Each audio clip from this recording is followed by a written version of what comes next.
press the bell icon on the YouTube app and never miss another update. Welcome to Yash Academy Karad.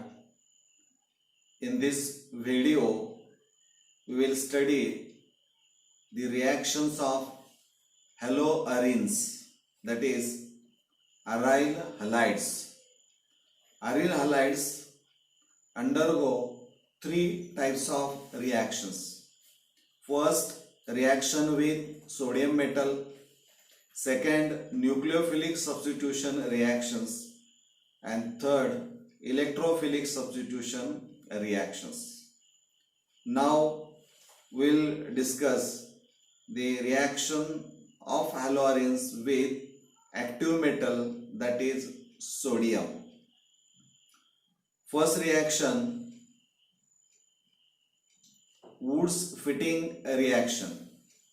When a mixture of aryl halide and alkyl halide is treated with metallic sodium in presence of dry ether, alkyl benzene is formed. म्हणजे या reaction मध्ये एक एरोमॅटिक halide आहे तर दुसरा aliphatic halide आहे. या दोन्हीचं mixture sodium metal बरोबर ड्राय इथर सॉल्व्हंट रिएक्शन कॅरी आउट केल्यानंतर अल्काइल बेन्झीन हे मिळतं. म्हणजे या रिएक्शनचं एक टिपिकल कॅरेक्टर असं आहे की बेन्झीनच्या बाहेर तुम्ही चेन वाढवू शकता. म्हणजे हे खास वैशिष्ट्य या रिएक्शनचं आहे असं आपल्याला म्हणता येईल. एक्झाम्पल आपण बघूया.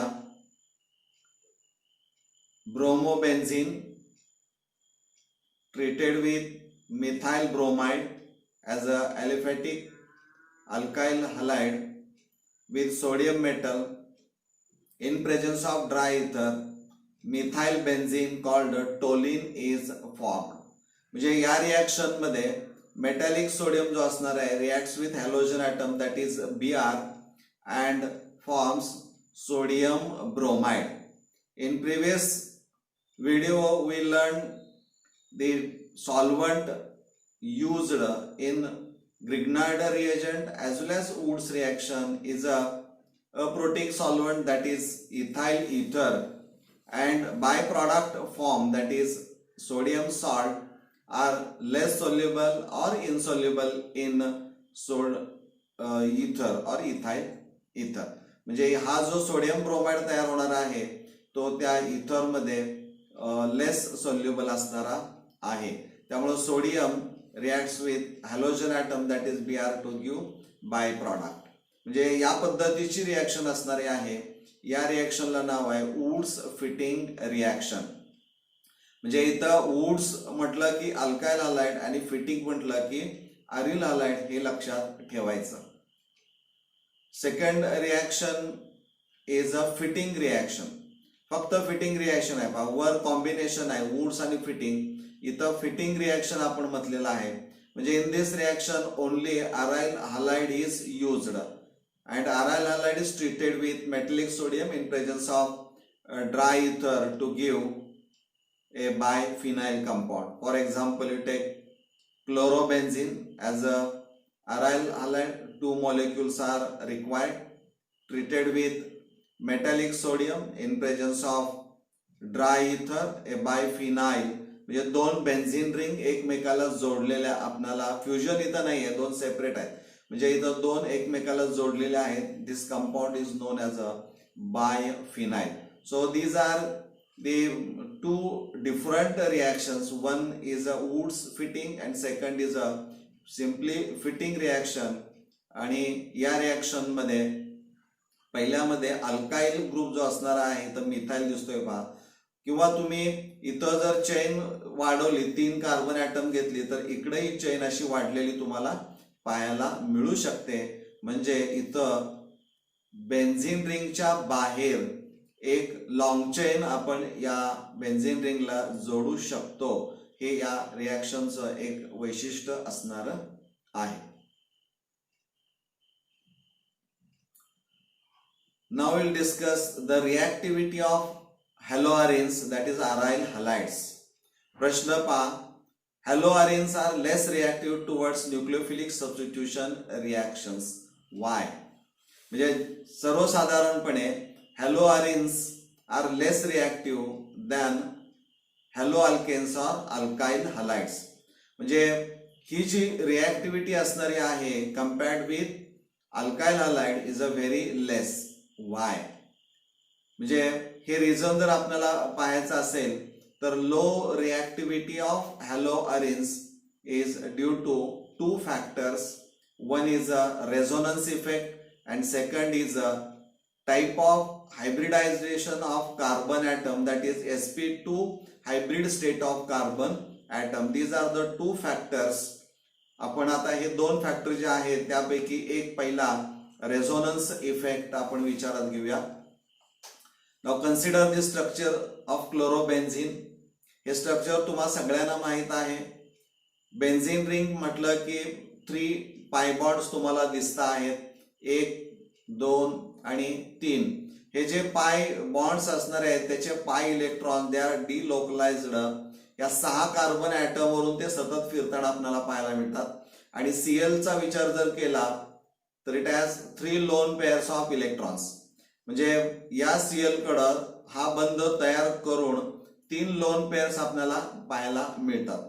त्यापैकी एक म्हणजे इथं काय होतं तर one of the lone pairs of electrons is donated और is in conjugation with this pi electrons और पाय सिस्टम. म्हणजे इथं एक इलेक्ट्रॉन पेअर जर इथं दिली तर there is a formation of double bond, परंतु between sp2 carbon and Cl. म्हणजे इथं पार्शियल डबल बॉन्ड कॅरेक्टर या C आणि X किंवा हॅलोजन ॲटम Cl मध्ये निर्माण झालेला आपल्याला पाहायला मिळतो. So in aryl halides one of the lone pairs of electrons on halogen atom, that is chlorine atom, is in conjugation with pi electrons present in the benzene ring. आणि इथं कारण जे पाहायला मिळतं यामुळे होतं काय तर there is a delocalisation of electrons. म्हणजे इथं ही जी एक इलेक्ट्रॉन पेअर असणार आहे Cl न दिलेली ही इलेक्ट्रॉन पेअर पूर्णपणे या 6 कार्बन ॲटम्स कडून पुन्हा Cl कडे जाते. So this lone pair of electron और one electron pair is not associated with L, but it is associated with 6 carbon atoms and 1 Cl atom. So in all there are 7 atom. म्हणजे 7 ॲटमच्या contact मध्ये येणारी ती एक loan pair of electron असणारी आहे. आणि मग ती इलेक्ट्रॉन पेअर दिल्यानंतर जे डिलोकलायझेशन होतं त्यामुळे आपल्याला वेगवेगळे रेझोनेटिंग स्ट्रक्चर्स ही पाहायला मिळतात. म्हणजे पहिलं रिझन असणार आहे delocalisation of electrons by resonance. And second there is a development of a partial double bond character between carbon and halogen atom, that is Cl. म्हणजे पार्शल एवढ्यासाठीच की तो बॉन्ड जो असणार आहे तो कायमस्वरूपी चेनच्या बाहेर, म्हणजे सगळ्यात खास वैशिष्ट्य या ठिकाणी तुमच्या लक्षामध्ये येईल की हा जो कार्बन असणार आहे sp2 कार्बन आणि हा हॅलोजन Cl या दोघांच्या मध्ये बेन्झिन रिंगच्या बाहेर एक डबल बॉन्ड तयार झालेला पाहायला मिळतो. त्याला एक्सटेंडेड कॉन्जुगेटेड सिस्टीम असं म्हटलं जातं. परंतु हा डबल बॉन्ड कायमस्वरूपी पाहायला मिळत नाही. म्हणजे first effect is a resonance effect for the low reactivity of halo arenes. कारण इथं डबल बॉन्ड हा तयार झालेला आहे त्यामुळे तो Cl हा पटकन रिप्लेस किंवा सबस्टिट्यूट केला जाणार नाही दुसऱ्या न्यूक्लिओफाईल. आता ही nucleophilic substitution of halo arenes resonance structures आपण अभ्यासूया. म्हणजे तुमच्या पटकन ते लक्षामध्ये येईल. Chlorobenzene 3 pi bonds, 3 lone pairs of electrons on halogen atom, that is Cl. म्हणजे इथं ही जी एक इलेक्ट्रॉन पेअर असणारी आहे तो इलेक्ट्रॉन पेअर आपल्याला काय करेल या बेन्झिन रिंगला देईल. म्हणजे Cl acts as a electron donating or electron releasing group. त्यामुळे इलेक्ट्रॉन पेअर देईल. So there is a formation of double bond between sp2 carbon holding halogen that is Cl. या दोघांच्या मध्ये पार्शल डबल बॉन्ड कॅरेक्टर निर्माण होईल. आणि त्याच वेळी इथं डबल बॉन्ड निर्माण झाल्यामुळे पाय इलेक्ट्रॉन्स ऑफ पाय बॉन्ड हे इकडं इलेक्ट्रॉन पेअर शिफ्ट केली जाईल. म्हणजे ही जी पोझिशन असणार आहे which is adjacent to CCl इथं, तर ती जी असणारी आहे ती ऑर्थो पोझिशन असणारी आहे. त्यामुळे इथं इलेक्ट्रॉन पेअर आलेले आपल्याला पाहायला मिळेल. समजा हे स्ट्रक्चर 1 आपण कन्सिडर करूया. त्यामुळे ही इलेक्ट्रॉन पेअर इथं आल्यानंतर इथं जो कार्बन हायड्रोजन बॉन्ड असणार आहे तिथं ती लोन पेअर ऑफ इलेक्ट्रॉन एक दिलेली ती इथं पाहायला मिळेल. So there is a negative charge. म्हणजे इथं इलेक्ट्रॉन पेअर असल्यामुळे इलेक्ट्रॉन डेन्सिटी ही जास्त असल्यामुळे तिथं निगेटिव्ह चार्ज आपण दाखवलेला आहे. तर पुढच्या वेळेस काय होईल, ही इलेक्ट्रॉन पेअर इकडं दिली जाईल. बरोबर आहे. म्हणजे या दोघांच्या मध्ये डबल बॉन्ड होईल आणि इथं pi electrons of pi bond are shifted to next carbon atom. म्हणजे इथं पुढं शिफ्टिंग होईल. त्यामुळे इथं ती इलेक्ट्रॉन पेअर आलेली आपल्याला पाहायला मिळेल. हे समजा स्ट्रक्चर 2 आहे. इथं पुन्हा Clच्या 2 लोन पेअर्स, कारण एक लोन पेअर ऑफ इलेक्ट्रॉन दिल्यामुळं Cl कडे पॉझिटिव्ह चार्ज आलेला आपल्याला पाहायला मिळेल. इथं पहा ही इलेक्ट्रॉन पेअर शिफ्ट होऊन इथं आली. त्यामुळे या पॅरा पोझिशनला इथं इलेक्ट्रॉन डेन्सिटी दिसते, निगेटिव्ह चार्ज असणारा आहे. पुन्हा ही इलेक्ट्रॉन पेअर या दोघांच्या मध्ये वापरामध्ये येईल. त्यामुळे इथं डबल बॉन्ड असेल आणि हा डबल बॉन्ड म्हणजे पाय इलेक्ट्रॉन्स पुढच्या कार्बनकडे ते शिफ्ट केले जातील. म्हणजे हे स्ट्रक्चर समजा 3 आहे. पुढच्या स्ट्रक्चरमध्ये लक्षात येईल की इथं हे 2 लोन पेअर्स तर आहेतच, पण इथं इलेक्ट्रॉन पेअर आलेली आहे आणि इलेक्ट्रॉन डेन्सिटी इथं आपल्याला ऑर्थो पोझिशनला पुन्हा पाहायला मिळते. म्हणजे या पद्धतीनं ही इलेक्ट्रॉन पेअर असेल. हे समजा स्ट्रक्चर 4th असणार आहे. ही इलेक्ट्रॉन पेअर शिफ्टिंग इथं केलं जाईल आणि पुन्हा डबल बॉन्ड जिथं तयार झालाय ती इलेक्ट्रॉन पेअर पुन्हा मूळ हॅलोजन Cl ॲटम कडे गेलेली आपल्याला पाहायला मिळेल.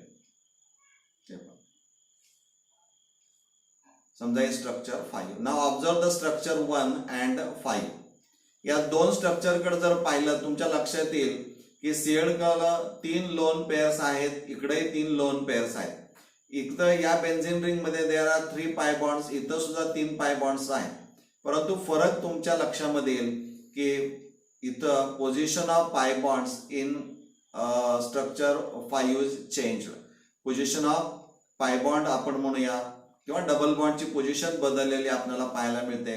म्हणजे याचा अर्थ हे जी इलेक्ट्रॉन पेअर आलेली आहे Cl कडून ती या 6 कार्बन कडून फिरून पुन्हा त्या Cl कडे गेलेली पाहायला मिळते.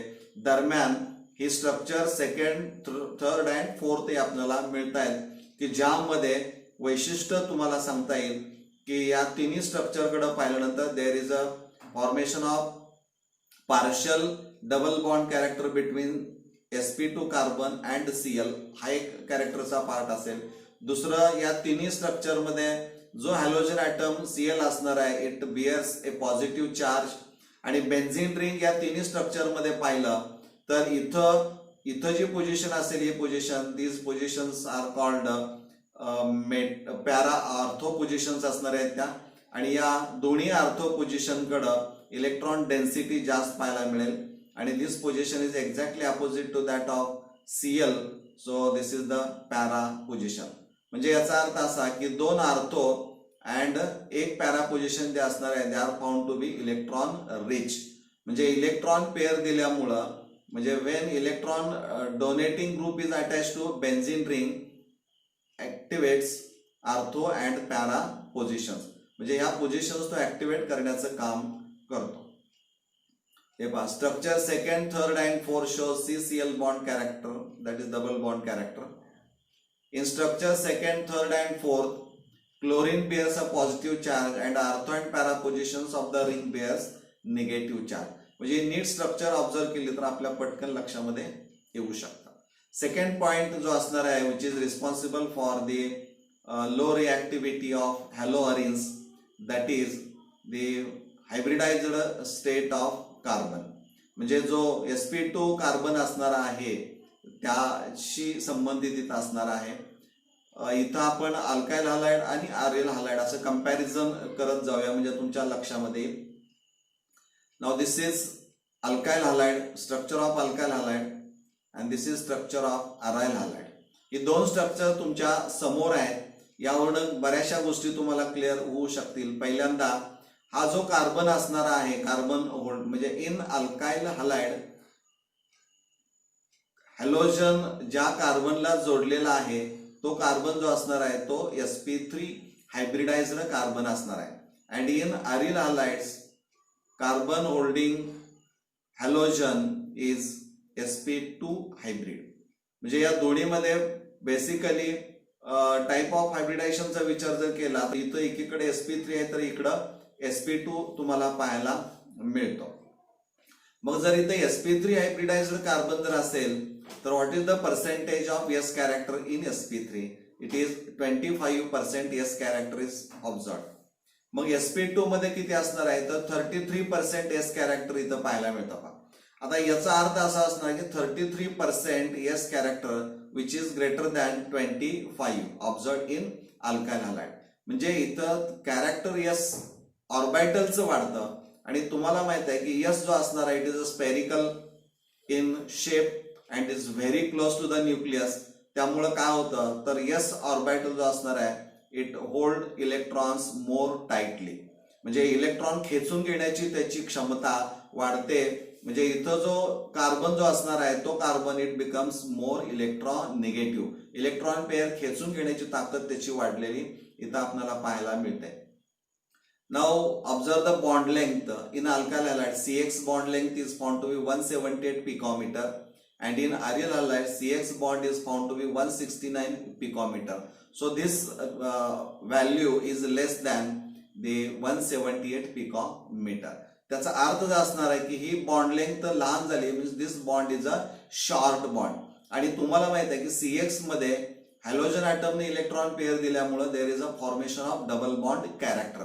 म्हणजे एक शॉर्टर बॉन्ड लेंथ आहे आणि ती बॉन्ड शॉर्टर झाल्यामुळं ती स्ट्रॉंग होऊ शकते. आणि मग जर स्ट्रॉंग असेल डबल बॉन्ड कॅरेक्टर जर असेल तर स्टॅबिलिटीचा विचार जर केला तर CX बॉन्ड जो असणार आहे is more stable but it is less reactive. म्हणजे CX bond double bond character आलं, शॉर्ट बॉन्ड लेंथ झाली, बॉन्डची ताकद वाढली, त्यामुळे स्टॅबिलिटी जास्त, परंतु रिॲक्टिव्हिटीचा विचार जर केला तर ती कमी झालेली आपल्याला पाहायला मिळते.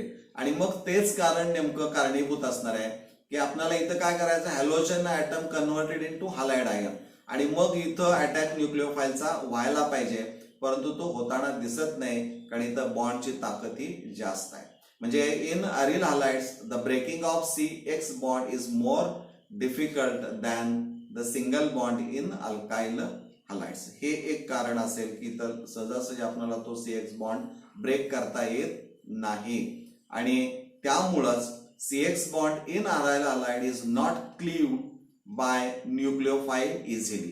म्हणजे जो न्यूक्लिओफाईल तिथं sp2 कार्बनकडे अटॅक करायला पाहिजे आणि तो बॉन्ड ब्रेक करायला पाहिजे ते होताना दिसत नाही. Hence they are less reactive towards the nucleophilic substitution reactions. म्हणजे न्यूक्लिओफिलिक सबस्टिट्यूशन रिॲक्शन्स मध्ये का भाग घेत नाही तर तिथं टाइप ऑफ कार्बन ॲटम जो आहे एकीकडे sp3 एकीकडे sp2 आहे तो बेस महत्वाचा आहे आणि त्यावरनं मग त्या बॉन्डची ताकद तुम्हाला सांगता यायला पाहिजे. म्हणजे these are the factors which are responsible for the low reactivity of haloarenes. हे इनस्टॅबिलिटी ऑफ फिनिल कार्बोकटायन हे बघा, हे जरा नीट बघा. स्ट्रक्चर्स मुद्दाम तुमच्या समोर ठेवलेले आहेत. पहिलं फिनाइल कार्बोकटायन आहे. फिनाइल कार्बोकटायन जर पाहिलं तर बेन्झीन सारखंच आहे पहा. म्हणजे इथं C कार्बन वर पॉझिटिव्ह चार्ज आहे म्हणजे कार्बोकटायन इथं पॉझिटिव्ह चार्ज कार्बन असणार आहे. म्हणजे इथला बॉन्ड हा ब्रेक झालाय आणि इथं इलेक्ट्रॉन डेफिशियन्सी आपल्याला पाहायला मिळते. दुसऱ्या स्ट्रक्चर मध्ये इलेक्ट्रॉन डेफिशियंट जो असणार आहे तो ऑर्बिटल आपल्याला इथं दाखवलेला आहे. That is the sp2 hybrid orbital तो असणार आहे which is empty in phenyl carbocation. आणि हेच स्ट्रक्चर 6 कार्बन ॲटमचा आणि sp2 कार्बन ॲटमचा MTP ऑर्बिटल या स्ट्रक्चर मध्ये दाखवलेला तुम्हाला पाहायला मिळेल. इथं ही हेक्झॅगॉनल रिंग जी दिसते ते बेन्झीन रिंग आहे आणि प्रत्येक कार्बन ॲटमकडे each carbon atom there is a 1p orbital. प्रत्येक ऑर्बिटल मध्ये एक डॉट दिसतोय ना तो एक इलेक्ट्रॉन असणार आहे. ते p ऑर्बिटल 6p ऑर्बिटल असणार आहे. त्यामुळे यापैकी कोणत्याही 2 ऑर्बिटलचं ओव्हरलॅपिंग हे होऊन पाय बॉन्ड हा तयार होऊ शकतो. म्हणजे तुम्हाला 11वीला you studied in topic chapter 15 that is hydrocarbons, त्यामध्ये अरोमॅटिक हायड्रोकार्बन झालेलं आहे, ते स्ट्रक्चर अभ्यासलेलं निश्चित असणार आहे. आता हे जर आपण ऑर्बिटल डायग्राम जर पाहिली तर इथं तुमच्या लक्षात येईल की ज्या ठिकाणी बॉन्ड ब्रेक झालाय तिथं जे ऑर्बिटल तयार झाले sp2 that is the empty sp2 orbital, आणि त्याची पोझिशन जर पाहिली आपण तर तो जो असणार आहे sp2 empty sp2 orbital lie is in the same plane. म्हणजे बेन्झिन रिंग ज्या प्लेन मध्ये आहे त्याचा प्लेन आणि एम्प्टी sp2 ऑर्बिटलचा प्लेन सेम प्लेन पाहायला मिळतो. आणि हे जे p ऑर्बिटल्स असणार आहेत कंटेनिंग सिंगल इलेक्ट्रॉन इच, हे इथं तुम्हाला त्या बेन्झिन रिंगला असे परपेंडिक्युलर पाहायला मिळतात आणि प्रत्येक p ऑर्बिटल एकमेकाला पॅरलल तुम्हाला दिसतोय, आणि हा जो असणार आहे तो मात्र परपेंडिक्युलर आहे. होतं काय याच्यामध्ये, हे पॅरलल आहेत सगळे आणि हा प्लेन मध्ये आहे, त्यामुळे there is no overlapping of empty sp2 orbital with p orbitals of carbon atom. आणि जर असं ओव्हरलॅपिंग होत नसेल तर याचा अर्थ असा आहे की देयर इज नो स्टॅबिलिटी, रेझोनन्सच तिथं आपल्याला पाहायला मिळत नाही. हा यातला महत्वाचा भाग आहे. म्हणजे एवढी स्ट्रक्चर जर पाहिली तर इतक्या गोष्टी तुम्हाला न बघता सांगता यायला पाहिजेत की ज्याचा अभ्यास ऑलरेडी चॅप्टर 15 हायड्रोकार्बन्स मध्ये झालेला आहे. म्हणजे इथं बघूया, phenyl carbocation form as a result of self ionisation of aryl halide. म्हणजे इथला CCl बॉन्ड Cl निघून गेलाय, त्यामुळे there is a self ionisation आपण म्हणूया, किंवा इथला हायड्रोजन गेलाय असं कन्सिडर जरी केलं तरी तो इथला एक बॉन्ड ब्रेक झालाय आणि इथं सेल्फ आयोनायझेशन होऊन फिनाइल कार्बोकॅटायन तयार झालेला आहे. It is not stabilized by the resonance. का तर ह्या स्ट्रक्चर होणं तुम्हाला सांगता येईल. त्याचं आणखीन एक कारण आहे, sp2 orbital is in the plane of the benzene ring. म्हणजे एकाच प्लेन मध्ये ते आहेत. It cannot be overlap with the orbital of the pi system. म्हणजे एका प्लेन मध्ये आहेत आणि p ऑर्बिटल ज्यांच्याशी ओव्हरलॅप व्हायचं आहे दे आर परपेंडिक्युलर. त्यामुळे इथं पॅरलल जर असतं तर ओव्हरलॅपिंग झालं असतं. एकमेकाला परपेंडिक्युलर असल्यामुळे नो ओव्हरलॅपिंग, आणि त्यामुळं so it cannot be stabilized by the resonance. कारण डबल बॉन्ड तयार झाला असतात तर मग ती पाय इलेक्ट्रॉन्स त्या हेक्झॅगोनल कार्बन ॲटम किंवा त्या रिंगवरनं फिरताना आपल्याला निश्चित पाहायला मिळाली असते. आता प्रश्न असा आहे की can you tell the possible mechanism whether SN1 or SN2. म्हणजे या सगळ्या गोष्टींवरनं इथं तुमच्या लक्षामध्ये आला पाहिजे की SN1 मेकॅनिझम घडेल का SN2 मेकॅनिझम घडेल.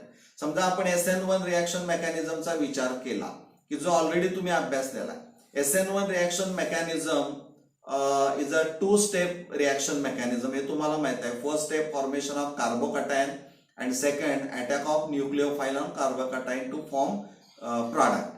मग पहिल्या स्टेप मध्ये काय होतं तर कार्बोकॅटायन तयार होतं. पण एक गोष्ट तुमच्या लक्षामध्ये येईल की in SN1 reaction carbocation so form is a stable.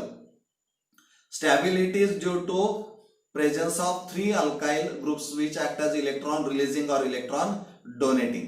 आता इथं त्याची तुलना जर आपण इथं या फिनिल कार्बोकॅटायनशी रिलेट केली आणि मग SN1 रिॲक्शन मेकॅनिझम घडतं का नाही हे पाहायचं असेल तर तुमच्या लक्षात यायला पाहिजे की phenyl carbocation is form by self ionization and it is not stabilized by resonance. त्यामुळं स्टॅबिलिटीचा विचार जर केला तर it is a less stable, आणि त्यामुळं इथं SN1 reaction mechanism is not possible. म्हणजे there is no possibility of SN1 mechanism because in SN1 mechanism carbocation form is a more stable and much easily undergoes substitution.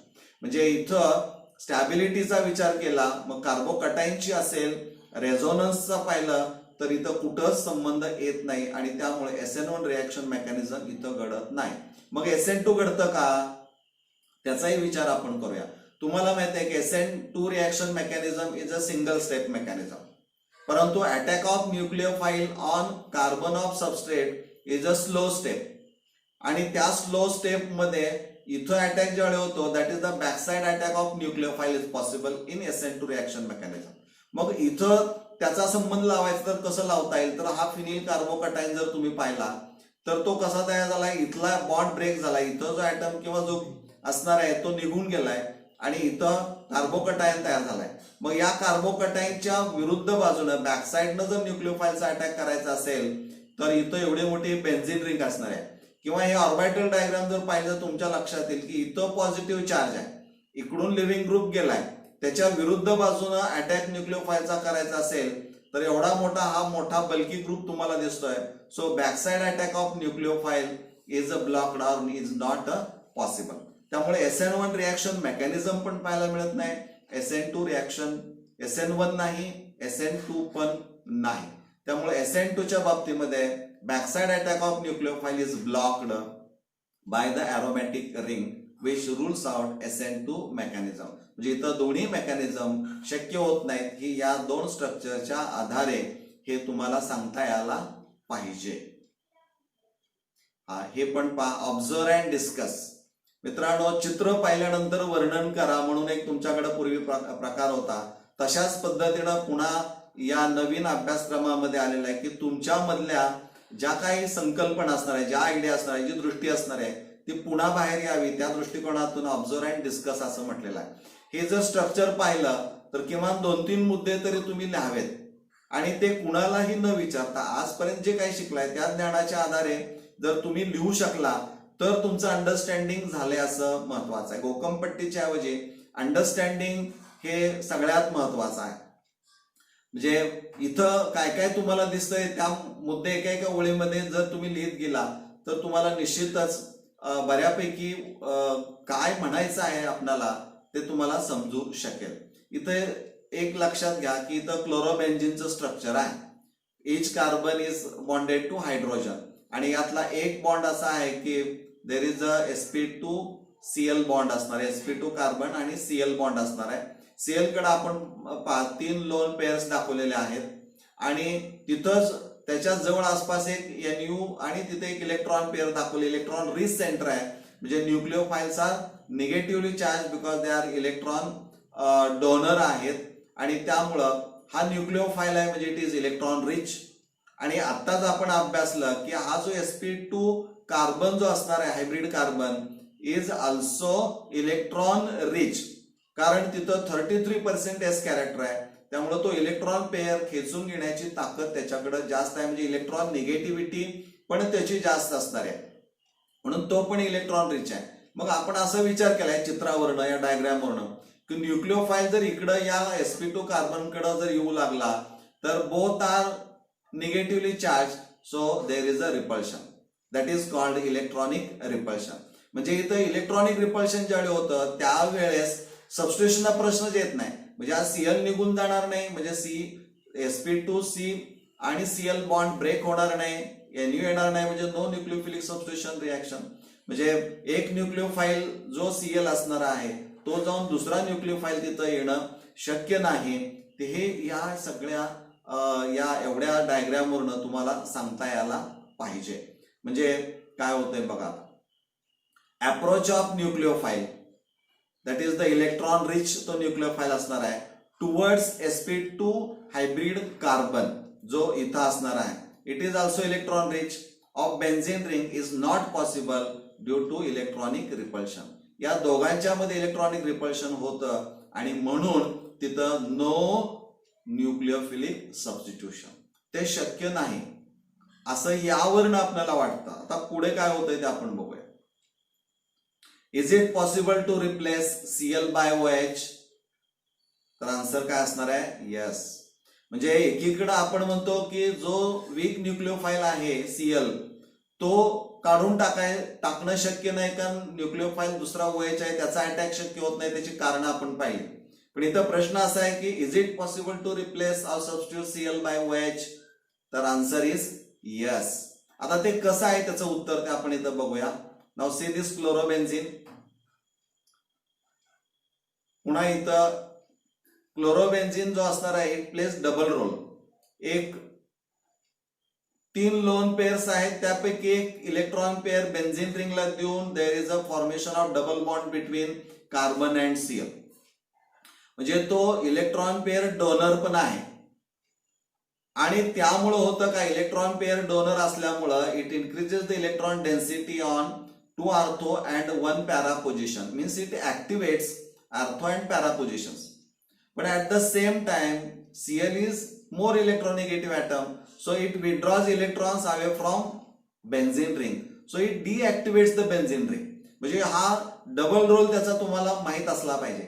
एकीकडे electron pair 3 पैकी 1 दिल्यानंतर it activates ortho and para positions, at the same time it deactivates the benzene ring by withdrawing electrons away from benzene. म्हणजे electron म्हणजे it shows positive का negative inductive effect.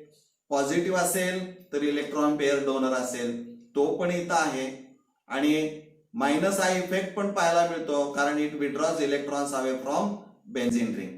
हा dual role, double role इथं तुम्हाला माहित असणं फार महत्वाचं असणार आहे.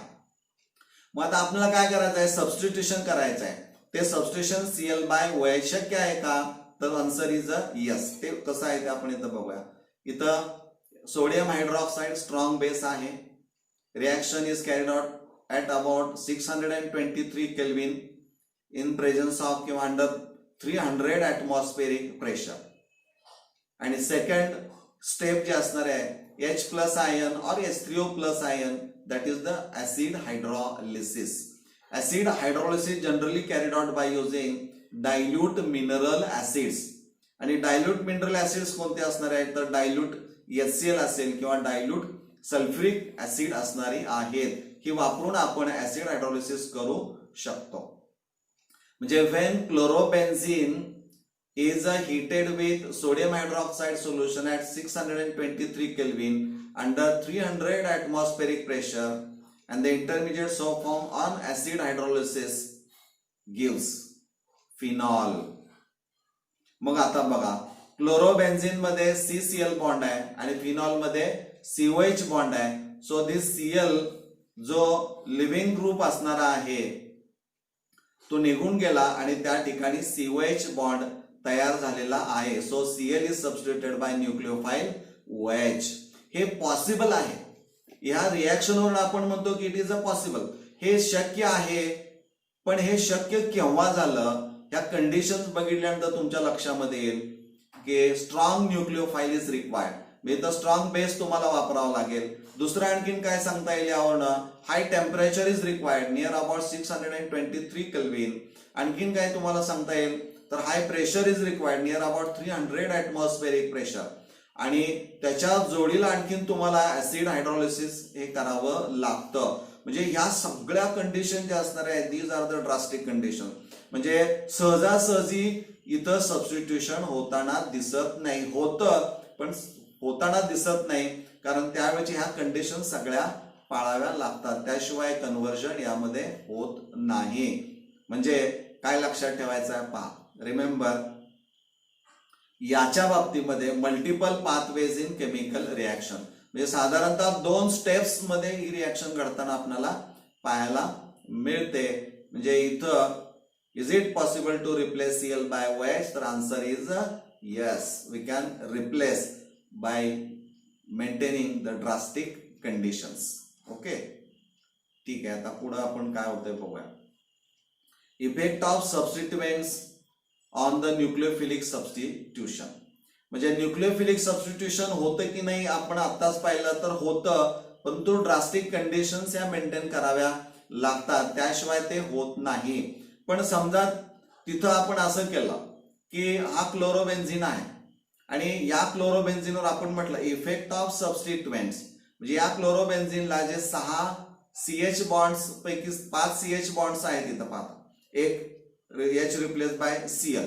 त्यामुळं इथं जे CH बॉन्ड्स असणारे आहेत किंवा ह्या 2 आर्थो पोझिशन, ह्या 2 मेटा आणि 1 पॅरा पोझिशन आपल्याला पाहायला मिळते.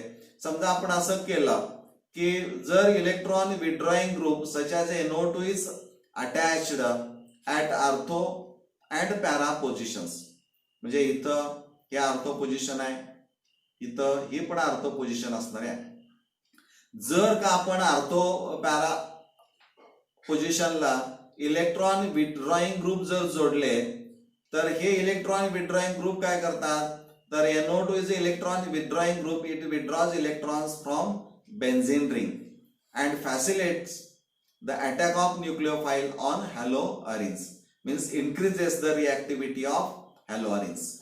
म्हणजे इलेक्ट्रॉन विथड्रॉइंग ग्रुप आर्थो आणि पॅरा पोझिशनला जर आपण जोडले एक एक करून तर निश्चितच इथं न्यूक्लिओफिलिक सबस्टिट्यूशन रिॲक्शन घडताना आपल्याला पाहायला मिळते.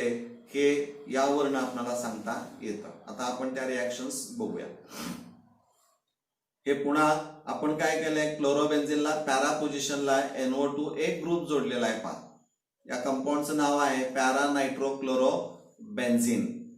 कंडिशन्स पाहता याच्यामध्ये मगाशी आपण पाहिलं तर 623 केल्विन आहे पहा आणि 300 ऍटमॉस्फेरिक प्रेशर. फक्त क्लोरोबेन्झीन घेतला. आता इथं आपण काय केलंय, one electron withdrawing group that is NO2 is attach to para position. त्यावेळेस टेम्परेचर बघा किती कमी झालंय, 433 केल्विन इथं दाखवत आहे. आणि second step is a hydrolysis. म्हणजे इथं when para nitrochlorobenzene is heated with sodium hydroxide at 433 Kelvin and second step on acid hydrolysis gives para nitrophenol. म्हणजे Cl is replaced by OH. इथं para nitrophenol आपल्याला पाहायला मिळतो. म्हणजे temperature 600 वरनं 400 साधारणतः कमी झालेलं आपल्याला 433 केल्विन पर्यंत आलेलं इथं दिसतंय. पुन्हा समजा आपण एक आर्थोला NO2 जोडला म्हणजे दोन झाले पहा. एक आर्थोला NO2 आहे तर एक पॅराला झाला. या स्ट्रक्चरचं नाव आहे 2,4-डायनायट्रो क्लोरोबेन्झीन. आता रिॲक्शन कंडिशन्स काय आहेत, तर इथं बॉइलिंग सोडियम कार्बोनेट आहे, ॲक्वेस सोल्युशन त्याचं आहे आणि temperature is 403 kelvin. Again temperature is decreased and second step is acid hydrolysis. म्हणजे when 2,4-nitrochlorobenzene boiled with sodium carbonate solution at 403 Kelvin and intermediate on acid hydrolysis gives 2,4-dinitrophenol. म्हणजे इथं Cl replaced by OH. इथं दोन NO2 group जोडलेले आहेत. एक ortho पोझिशनला आहे तर एक पॅरा पोझिशनला आहे. समजा आणखीन एक जोडला म्हणजे दोन आर्थोला आणि एक पॅराला आहे. म्हणजे तिन्ही पोझिशन्स इथं जिथे इलेक्ट्रॉनची घनता जास्त आहे तिथं आपण जर जोडले तर या कंपाऊंडचं नाव आहे 2,4,6-ट्रायनायट्रो क्लोरोबेन्झीन. आणि इथं मात्र चमत्कार झालेला तुम्हाला पाहायला मिळेल की 2,4,6-ट्रायनायट्रो chlorobenzene just on warming with water gives two four six trinitrophenol. म्हणजे इथं 433 म्हणजे पहिल्यांदा 623 त्यानंतर 433 403 आणि इथं फक्त जस्ट वॉर्म करायचं आहे. म्हणजे इथं टेम्परेचर कमी कमी. कंडिशन जर पाहिले आपण तुमच्या लक्षामध्ये येईल की as the number of electron withdrawing groups at position ortho and para increases the reactivity of chlorobenzene increases. म्हणजे हा जो इफेक्ट असणार आहे this effect is known as a cumulative effect of substituent that is electron withdrawing group NO2.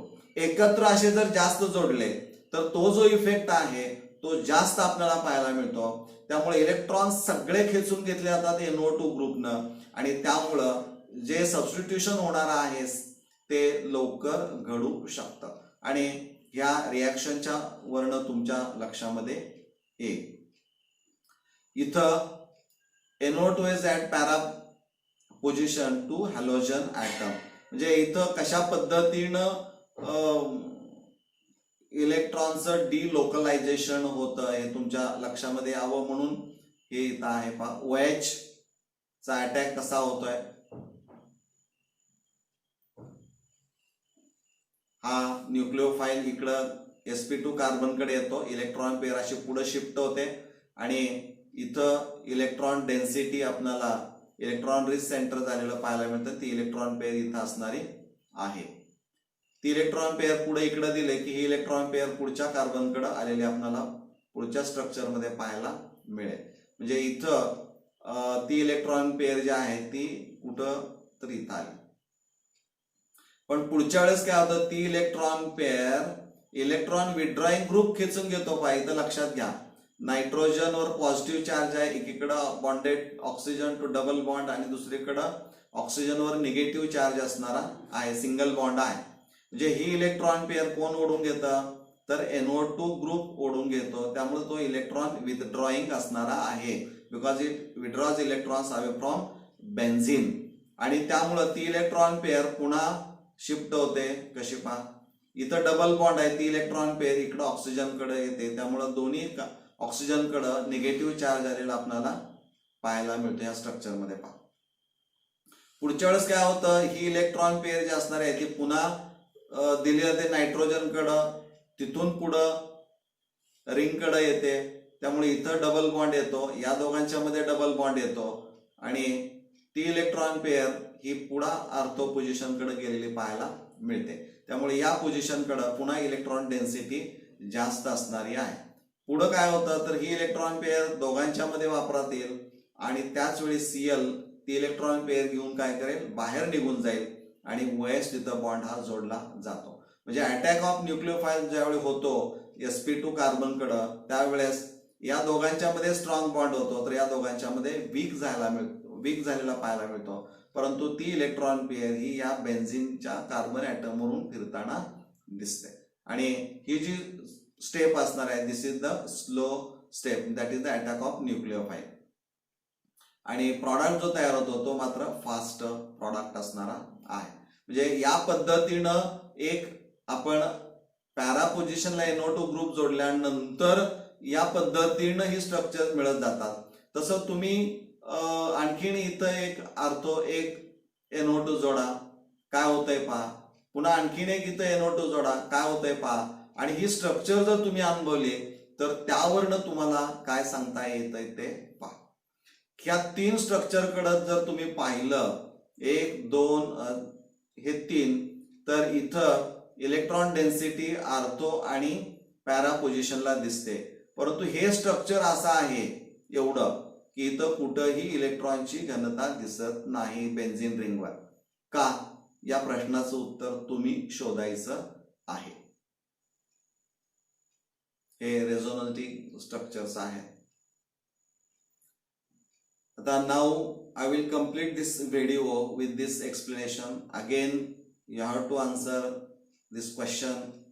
What will happen if NO2 group is attached at meta position in chlorobenzene? म्हणजे जर इथं आपण हे स्ट्रक्चर तुमच्या समोर मुद्दाम ठेवलेलं आहे, जर मेटा पोझिशनला जर आपण NO2 group electron withdrawing group जोडले असतील तर काय होईल हे तुम्ही सांगायचं आहे. याचं उत्तर मला माहित आहे, पण याचा शोध तुम्ही घ्यायचा आहे आणि त्याचं उत्तर तुम्हाला फाइंड आउट करायचं आहे. जे आतापर्यंत झालेलं आहे त्याच्या आधारे तुम्हाला हे निश्चित सांगता येईल याची मला खात्री आहे. धन्यवाद.